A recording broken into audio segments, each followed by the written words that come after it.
Pictures can paint 1,000 words, but like a piece of writing, a painting can be beautifully crafted or it could be plain and bland.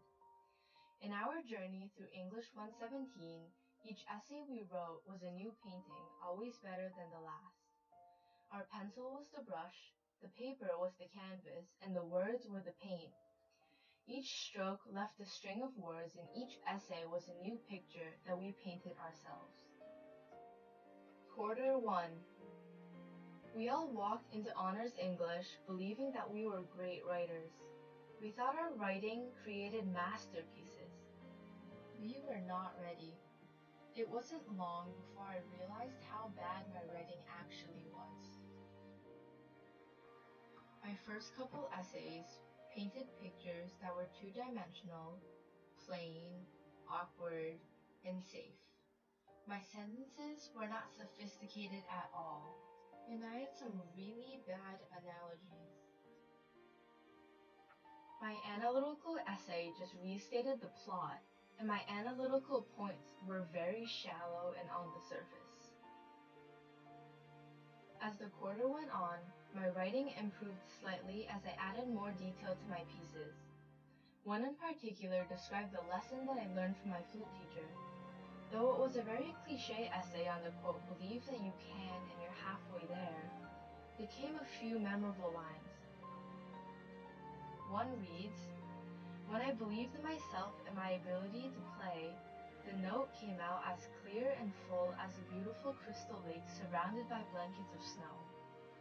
It was better, but I still had many things to work on.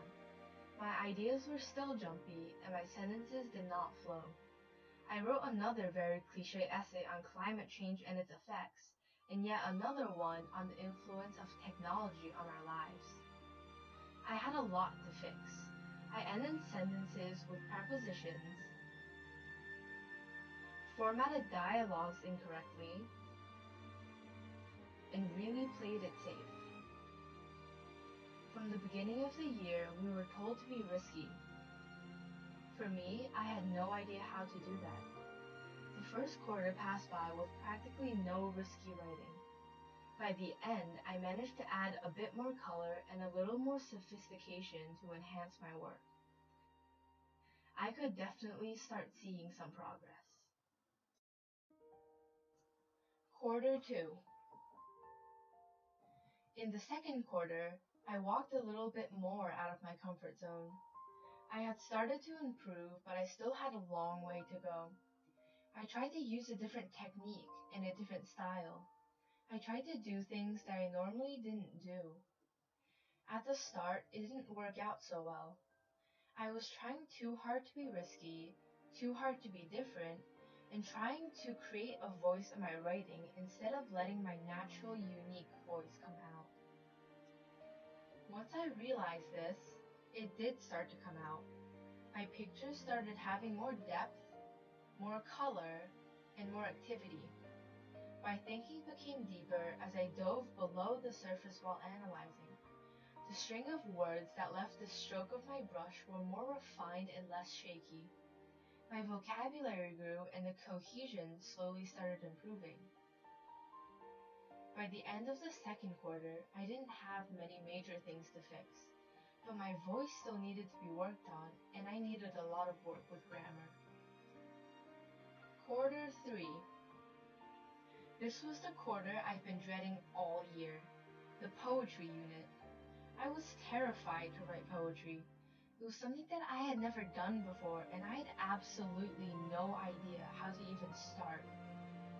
Everything was different, from the style and the content to the approach. Writing was no longer straightforward, and poetry took on a more figurative style rather than a literal one. The artwork it needed to create had to be abstract, imaginative, and almost unreal. For our first assignment, we were told to write a 10-line poem, no questions asked. My attempt at something completely new and different didn't work out quite so well. My first poem turned out to be too literal and too unimaginative. I tried to rhyme it, and the result was something that a second grader could probably top. My first couple poems were all very straightforward with no themes, and they lacked the simplicity of words. Analyzing poems also proved to be a bit of a challenge for me at first. As the quarter went on, my ability to analyze poems improved. I learned to write my own poems. I had to put myself in a different mindset. Think of poetry as a different art form that couldn't be approached the same way. Once I did, poetry became so much easier. My lines flowed better and sounded more professional.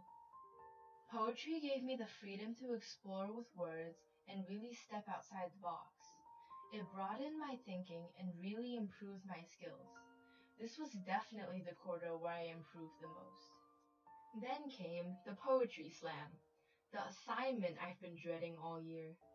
We started working on our poetry slams in class, and I discovered that once I found something I felt strongly about, writing a poem on it wasn't all that hard. With all the practice presenting we had in class, I became more confident delivering my poem, and I was quite proud of what I had written. I even delivered my slam poem first in the class. During this quarter, I grew to love poetry.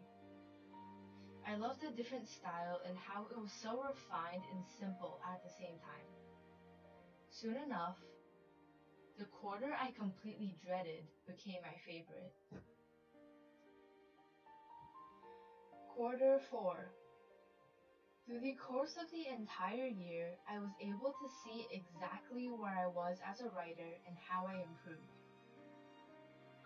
Now in the fourth quarter, I was no longer afraid to test my own limits and try something new. My sentences were strong and clear. My writing was no longer awkward and wordy. My grammar and vocabulary improved significantly. I even managed to reach 1,000,000 points on vocab.com. My thinking expanded and became more complex as I was able to find deeper meaning behind things. Looking back, I can see so much improvement in every single aspect. From inconsistent and incorrect citations to the correct one. From a works cited page that has no title, not alphabeticalized, and not on its own page to the correct format, just to mention a few. My artwork of words went from flat, ordinary, and boring to intelligent, three-dimensional, and unique. And from here, my pictures will only continue to improve as I reach to create a new masterpiece.